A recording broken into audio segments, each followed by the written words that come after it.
السلام علیکم ورحمۃ اللہ وبرکاتہ۔ ناظرین کرام، استقبال ہے آپ کا ہمارے یوٹیوب چینل زینت القرآن میں۔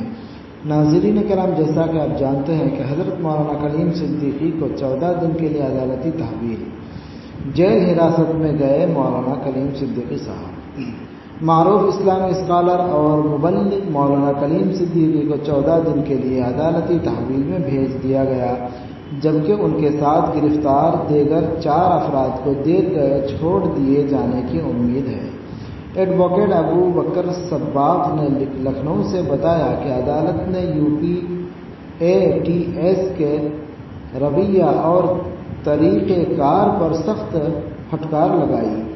یہی نہیں، اس نے مولانا کے ریمانڈ سے انکار کر دیا اور 14 دن کی عدالتی حراست میں جیل بھیج دیا۔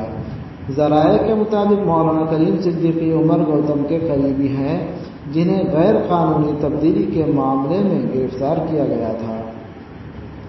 ATS نے عمر گوتم سے پوچھ گچھ کے بعد ملنے والے اشاروں کی بنیاد پر یہ کارروائی کی ہے۔ مولانا کلیم صدیقی گلوبل پیس سینٹر کے صدر ہیں۔ وہ جمعیت ولی اللہ کے صدر بھی ہیں۔ مولانا بہت سے مدرسوں کے انچارج بھی ہیں اور تعلیم کے شعبے میں کام کرنے کے لیے اچھی شناخت رکھتے ہیں۔ ان کا شمار ملک کے معروف علماء میں ہوتا ہے۔ کلیم صدیقی صاحب کا تعلق مظفر نگر کے پھلت علاقے سے ہے۔ وہ ایک اسلامی عالم ہے۔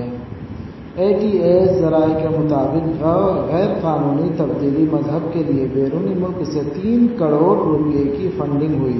صرف بحرین سے 1.5 کروڑ روپے اکٹھے بھیجے گئے۔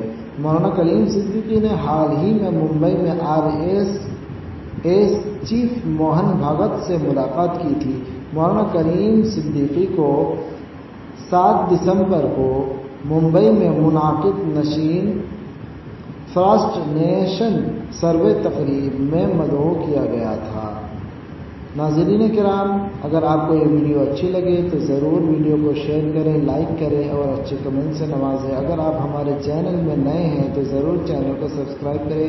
جزاکم اللہ خیرا و احسن الجزاء۔